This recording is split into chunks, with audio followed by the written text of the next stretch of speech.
G'day trainers and welcome back to another Pokemon video. Today we're going to be doing our Generation 9 trailer breakdown for Pokemon Scarlet and Violet. Let's begin!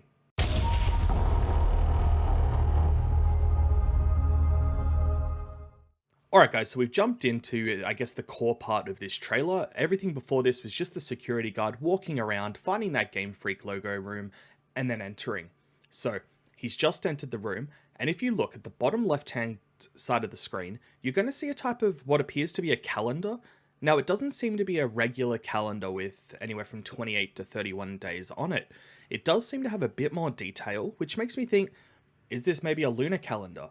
We see later on in this trailer that there's definitely a day-night cycle, and this could play into that. In PLA, Pokemon Legends Arceus, we did have to wait for certain conditions to evolve certain Pokemon. One of those involving the lunar cycle was evolving Ursaring to an Ursaluna using a peat block during a full moon, so maybe we're going to have similar mechanics here. In the same frame, at the bottom right of the screen, it looks to me, and I don't know if anyone else can see this, but it looks to me like it's a little baby Machop playing in a hot spring. You can see some of the textures, it looks like water overflowing, and if it is, that'd be great. That could be indicating that we could be getting a hot spring area similar to what we got in the Hoenn region and the Gen 3 video games. Now, as the security guard progresses through the room, we can see here a jacket laying over the back of a chair. I'm assuming it's a jacket, it could be a cloak, a coat, anything like that.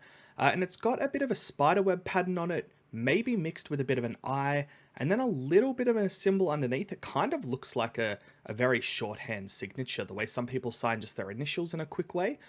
I'm not sure what that part is. However, the spiderweb pattern leads me to believe that maybe this could be the logo of the antagonist group of Pokemon Scarlet and Violet. Normally you see spiders, spiderwebs, they're usually being used alongside the evil teams. They're not usually being used for the side of good. However, I'll be very happy to be proved wrong. On the table behind it though, you do see a wooden bowl, and it looks like you've got some Pokeballs in there. It looks like there is a Pokeball, a Great Ball, and an Ultra Ball, which could mean we're not going to see the same type of Pokeballs we've seen in previous mainline games. That could be indicating we're just using those 3 levels similar to PLA, where we had the Pokeball, Ultra Ball, and Great Ball alongside the Feather, Wing, and Jet, and the Heavy, Leaden, and Gigaton. I'm not quite sure. This is going to be a mainline game, so I would expect all other balls to be here as well, but I guess we'll have to wait to see for future trailers. So on the table in front of us, we do have a couple of things. So on the left side of the table, to me that looks like it could be amber, indicating maybe we're going to get some more fossil Pokemon, and maybe one of those Pokemon is going to be Aerodactyl. Other things on the table, it seems to be a chemistry set, which is a little weird. I feel that's a little out of place. The furthest we've ever gone, even coming close to chemistry, would be when you're cooking poffins or anything like that. However, they have said that this is going to be enjoyable for people of all ages, not just the younger fans, and this could just be one of the new mature steps that they are taking, implementing more of a creation type system or more of a crafting system. Behind the table, you see a globe. There was another one as well as the security guard was entering the room. And that seems a little weird to me. 2 globes in one room. Nobody really uses globes anymore. What's interesting though is it's not showing the country that we've been led to believe this new generation of games is taking place in. So it's very heavily suggested that these are going to be taking place in Spain. Spain or Portugal, probably both because they are very connected countries. And I thought a good nod to that might have been if they were showing Spain or Portugal on that globe. But based on that, all we can really see is Canada, the United States, and South America. To get to Portugal or to get to Spain as well, you would have to rotate that just a little bit. Up on the pinboard behind the table, you can actually see what is going to be the first showing of the map of this region. And if you actually take a closer look, you're going to see it just looks like a horizontally flipped Spain and Portugal as well, which is very interesting. It looks like they're taking a lot of inspiration from just real world countries, which is really, really good to see. One day, I'm really hoping to see a Pokemon game based off Australia. I'm still holding out for hope. Now, this might not be showing a hint for the game, but it's definitely giving me a glimpse into my future once this game is released. A lot of black coffee for me, because I'm going to need it. If this is going to be a truly open world game, there's going to be a lot to do, and I'm going to want to just be playing non-stop. So caffeine is going to be my friend in this one. Again, leading to that whole Spain, Portugal, Mediterranean area theories, Look at the clock. It has a very Mediterranean feel to it. And at this point, I don't even think they're theories. I think it's all but confirmed without actually coming out and saying it. So definitely seems like that's exactly where this game's going to be taking place. I'm very curious as to what this region will be called. But I guess that will also come out in probably the next couple of trailers. Now, there's a bit of a recurring theme throughout this whole trailer, and that's the theme of time and space, which does concern me a little bit, and I'll go into that in just a second. But as you see, this clock is actually moving forward at a very fast pace, which makes me think that maybe time and space are going to have something to do with this game, which concerns me. So that gets me to this point. We've just come off the Generation 4 remake, so BDSP, and we've just had Pokemon Legends Arceus, which was heavily played around time and space, Arceus, Giratina, Dialga, Palkia. So I don't know if that's a wise decision, continuing the time-space route, but I guess these game writers, the creators, the storytellers, much cleverer than I am, so if they are going to go down that way, I've no doubt they'll do it in a very intriguing and immersive way. And now we've got some treasure. Literal pirate treasure just sitting here in a box in this room. Now, I've seen a lot of people say that maybe we're going to be able to plunder or get a ship and we're going to go all Assassin's Creed Black Flag on this one and become pirates ourselves. I'm positive that they're just trolling and having a bit of fun with that. I'm sure that by them putting this treasure right here on the map for all of us to see is indicating one of two things. One is either going to be similar to PLA, we're going to be able to have Pokemon mounts that can sniff out treasure and help dig those up, such as Ursaluna was able to do, or we're going to have the item finder make its return and play a large part. Maybe we're going to get some very valuable stuff from the item finder, but I think that's much more likely than us as 10 or 11-year-olds going out and becoming plunderers of Spain. Guys, this is it. This is the first look at what this new region is going to be, and it's beautiful. It is. It's absolutely beautiful. We've got a gorgeous mountain range. We've got a really nice rainbow out the back. That's a big rainbow, by the way.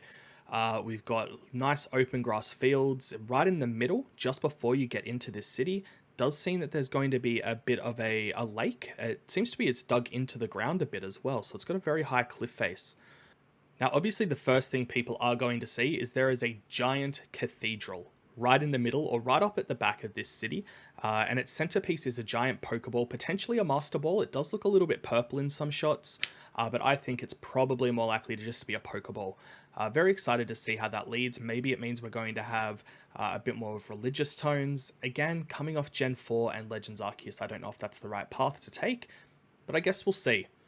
Now, before we get into the city, you can see that what seems to be a gym sitting right out front in the city walls. To me, that looks like the gym logo, and I don't know, I don't think that makes sense to me. It looks like a really tiny building. It looks very underwhelming, and it's not in the city at all. I could understand it not being there, though. Maybe the residents or the owner, the mayor, whoever of this city doesn't want any of this modern technology or modern buildings being built up in their city. They're trying to keep that very ancient or that very 17th century aesthetic. That's fine.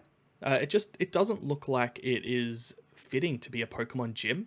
What it could be where you register for the gym challenge. That's never really been touched on in the Pokemon games. You've sort of just been able to get your Pokemon, get your Pokedex, and get going. You actually need to register for these sort of challenges. And if this was either going to be a registry office or an information desk, I think that would make a bit more sense. Up the very back on the right, you can see that there is a Pokemart. Also looks like to be outside of the city walls, but it is there. It's definitely there, and it looks to be something that you're probably going to pass as you leave the city, or as if you were heading up to that mountain range up the back. Now, my favorite building here, and the one I'm most curious about, is that really modern looking white building in the mountains with the two arched pillars and what looks to be a balcony. I don't know what this could be. My theory would be it's a science center, somewhere where they are going to be focusing on progression, or maybe this is going to be where they can bring those extinct Pokemon back to life. That would be my first guess. Other things could be it's a Pokemon research center, maybe it belongs to the Pokemon professor. However, I don't think so. I think we see that a bit later on in the trailer. And I think the least likely one is that it belongs to the antagonist group of this game. Again, I don't think so. I think that looks too nice. But whatever it is, I hope we get to go in and explore. I really do like the way it looks so far, and I hope we get a closer look throughout these trailers. Now, before we go further, I know there's a lot of uproar about the graphics, especially from Legends Arceus and now onto this, especially with this shot here. Guys, I do want to point out, and I want to stress, at the bottom of the screen right now it says, game footage is not final. It's going to get better, but could you imagine 5 years ago getting a Pokemon game like this? Definitely not. The graphics are increasing. The graphics are getting much, much better. The processing power that is needed for these games is much more achievable these days. The game is going to look much better by the time it's released in probably mid to late November, just in time for Christmas. Here we have a giant lake area that I believe is to the north of the map, and I'll show you exactly where that is a little bit later when you do get to see a portion of that map. Now, this seems to be a big archipelago area with lots of little islands, all connected by this water. Some of them do seem to be connected by bridges, as you can see over there on the right, but this could also be a place that allows you to surf out to a certain extent into the water. Maybe there is going to be a water dungeon or a water biome that we can properly go out and explore if we get a Pokemon that knows dive. But ultimately, I'm very excited to get out into that very middle island with all the trees on it. I think it'll just be a really nice place to be. I think there'll be some very cinematic shots there. So this is what I touched on before. We're getting a nice wide sweeping shot of one of the landscapes with a full moon. So confirmed, we do have a day-night cycle, and I don't think Pokemon are ever going to go back on that. It's a very popular feature. It's a nice little, I don't want to say it's anything massive, but it's just a really nice add-on to the games to make the immersion that much more real. And here's that same city we saw before. As you can see, up in the right-hand corner, you can see that cathedral with the giant Pokeball. Again, no real new information. It's just sort of giving us that inside look, allowing us to sort of account for scale, and we can actually see a Pokemon Center that does look quite modern just behind that building and in front of the cathedral. So it doesn't seem that they are completely against having this sort of modern technology or modern architecture. Then again, it could just be because it's a Pokemon Center, and Pokemon are, well, essential for the Pokemon world. They might have just had to bite the bullet on that one and let them erect the Pokemon Center. Next up is a very nice shot where we're seen approaching a bunch of Starly who are all taking flight and running away. Now, I think it's more likely that this is a cutscene than what it is going to look like in the wild. However, myself, and I would have to say pretty much all Pokemon fans right now, are hoping that you can still encounter these Pokemon and catch them in the wild the exact same way we can in Pokemon Legends Arceus. So I think that would be a very big missed opportunity. However, if they don't and they take us back to the old style, I could also understand that. Maybe they want to save that mechanic for the Legends series if they go ahead and create more Legends games. So now it sweeps over and shows us a bunch of windmills over there to the right, another Pokemon Center right down in the middle, and they look kind of small. I know we're still quite far away and scale matters, but it looks very thin at the bottom. It's got a nice big roof, but it doesn't look like there's much space in there at all. What I am intrigued about though is to the right of the Pokemon Center and just over that small mountain range, there's like a ravine, but it's full of fog or smoke or steam, and that makes me think there's got to be something down there. Maybe that's something we can explore on the way through. Maybe it's part of the post game. Maybe it's even a legendary Pokemon that we're going to be able to go down and have a look at and hopefully catch. But I'm very intrigued. I'm pretty positive there is going to be something in there. And I'll be upset if it turns out that it is just unfinished graphics that haven't been properly done yet. It does seem like we are going to get some huge cinematic views. If you look over to the left, that huge cliff face, that could give us the opportunity to have another flying mount that will allow us to take us from one side to the other. And I hope so. I think it would look really beautiful being able to go from one location like that cliff face over there, over towards this ravine. The sights you could see would just be incredible. Next up, we see those same windmills again. You can see that some of them have got stairs that'll allow you to go all the way to the top. So maybe there's a hidden item up there because you can't see the staircases, or there are no staircases on any of these other windmills. But there is one on that third one in the middle. So when the game comes out, guys, go have a look up there. I can almost guarantee there's going to be a hidden item.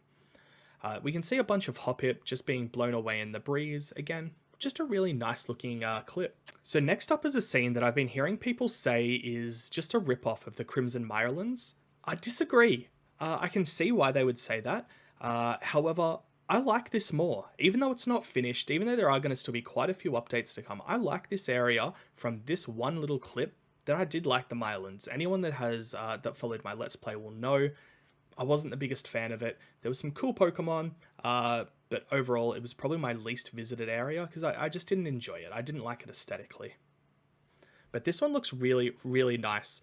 The Psyduck getting rained on, the shadows being pushed off, those Psyducks. And if you look really closely at that second Psyduck out the back, how evil do those eyes look? Maybe we're going to get evil Pokemon. You know what? That's it. Evil Pokemon confirmed. So again, you see more Pokemon just walking around in the overworld, which is really good. It's really putting my mind at ease and not having to worry about us just returning to the full old game mechanics. I don't mind going back to the gyms. I love the gym challenge and the league challenge, but I also love the overworld from PLA, and I'm glad it seems that they are keeping a good chunk of it as well. What I am really impressed by is look at Meowth's shadow. It's actually being pushed in the exact same direction it should be with the moon in its current place. It's those little attention to details that are great. Next up, we're getting to see what is going to be one of the giant desert biomes. My theory is this is over in the west of the map, and I'll show you a little bit later. It seems to be just below that giant archipelago area. But again, we're going to be able to just continue to see Pokemon out in the overworld, and yeah, that's it, guys. But we're going to be able to continue to see Pokemon out in the overworld, and that makes me happy. So up next, we're up on the beach, and we're surrounded by 2 Pelipper and 2 Clauncher. Now correct me if I'm wrong, but are those 2 Clauncher different sizes? Yeah, interesting, right? So that makes me think maybe they're going to be keeping in that same feature from PLA where just random overworld Pokemon can vary in size. I personally hope they do. I don't necessarily want them to keep alphas, which I really enjoy, I do. But I can't expect them to take everything from PLA, put them in the mainline games. I don't think that's fair to what will become the Legends series. But different sized overworld Pokemon, I think, is something they definitely should keep doing because it's fun, especially for collectors like myself that are always looking for the biggest and the best or the smallest and the fastest. It's a really, really nice touch. And here we go, our first look at the plaza of the city with the cathedral in it from before. We've got 2 Swablu just sitting around hanging out on this line. We've got a Psyduck down there nearly in the middle of the plaza, and we've got a Starly that looks like it's about to take flight. Guys, this looks really nice. It is a huge, huge area, and I'm assuming closer to when this game is released, and in the trailers, we are going to see this being a huge, bustling area. It's going to be very busy, otherwise it's just a lot of wasted space.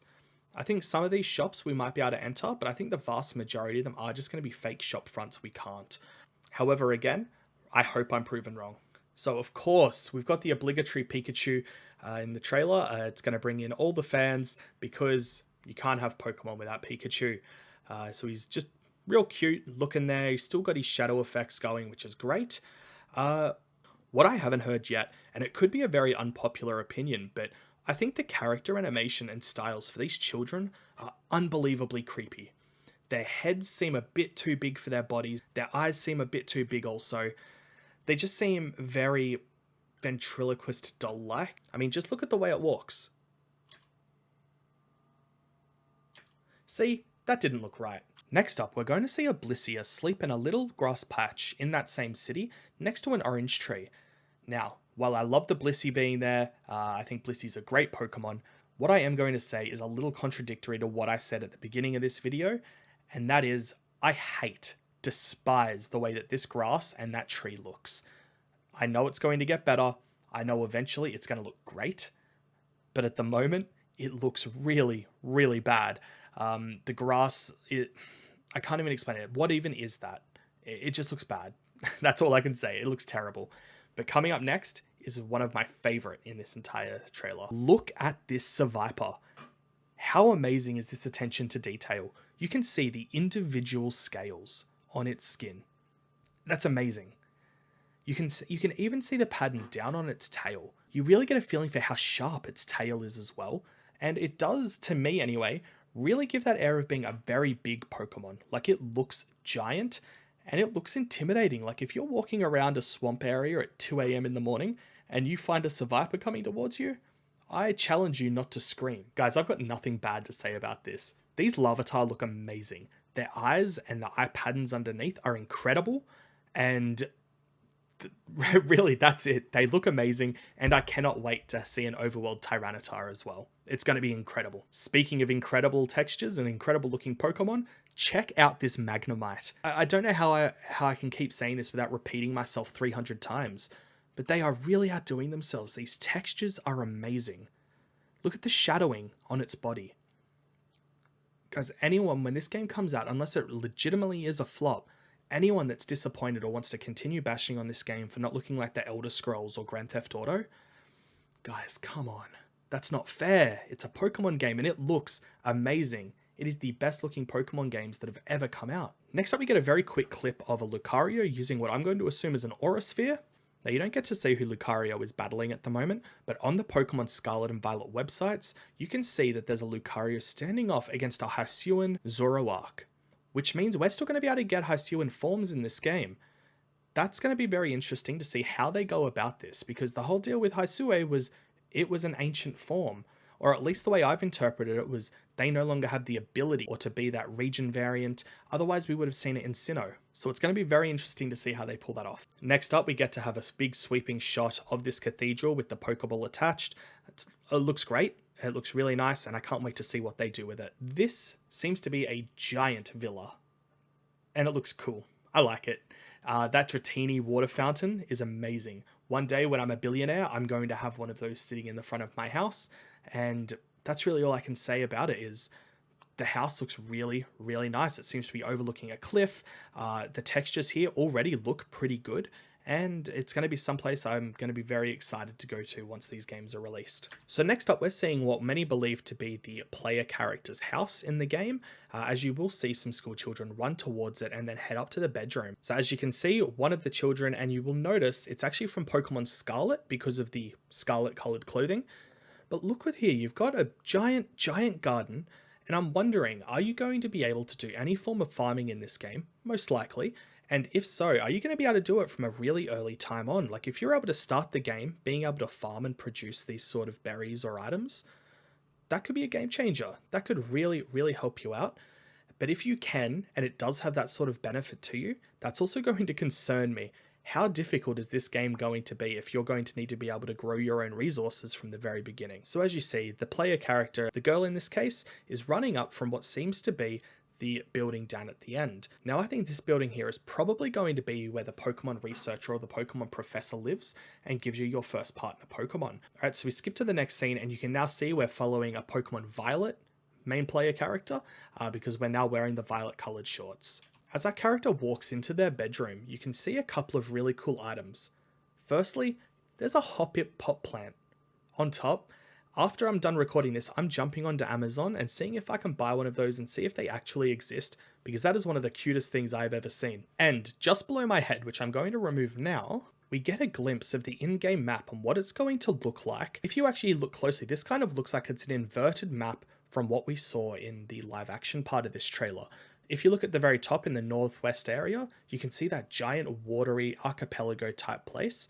And below that one, you see a very large desert region, which leads me to believe that desert area that we saw the Pokemon walking around in before, you will reach that before we get to that nice, really calming looking archipelago. You can't really see anything else on this map. You can see that there's going to be 3 landmarks somewhere around there. What they are, we'll probably find out in future trailers, but for now, it's just down to speculation. There's also 3 little islands that come off the west coast of the map. Curious about what they are. Are they going to be for event or legendary Pokemon, or are they just going to be additional areas, maybe like a battle frontier once we've completed the game? So in the next scene, as we are zooming out from the docked OLED Switch, we do get a bit of a view of the southern part of the map. We don't really get to see anything else. There's nothing really of note that is placed there at this point in time. It's just a nice little note. So now that we've jumped back into the live action portion of the trailer, there is something strange here, and that's that there's 4 Nintendo Switches. So we've got our OLED Switch, which is docked. We've got 2 what appear to be Generation 1 Nintendo Switches, and a Nintendo Switch Lite. The fact that there's 4 of them might be hinting at some form of multiplayer where you can play with 3 other people all at once. What I would like to see would be double battles where you can have 4 people. So you and a friend team up with someone else and you both throw out 1 Pokemon each. I think that would be really, really fun. There's this little symbol here. It looks to be a lightning bolt in the middle of a star. I can't tell you what that is because I have no idea. What I'm assuming and what my first thought is rather, is that this is going to be the symbol that will appear on your Pokemon when you can transfer them into Pokemon Home. So, all regions have got that similar symbol, so you know where they are originally from. And I think this could be the Scarlet Violet version of that. The part everyone wanted to see, we've got our starter Pokemon. We have got Sprigatito, Fuecoco, and Quaxley the cutest duck. And that's it, guys. That was our first reveal trailer for Generation 9 Pokemon, Pokemon Scarlet, and Pokemon Violet. We are going to be covering every single trailer and every bit of news that comes out regarding these games over the coming months up until the release in November, where we will do a complete and full walkthrough of the game. We'll do another Let's Play for that, and we will fill that along the way with a bunch of how-tos and whatever guides are needed and could be used. So if you do want to stay up to date with all current Pokemon news, please subscribe to the channel and we'll be able to take this journey together. Alright trainers, thank you for watching and have a great day.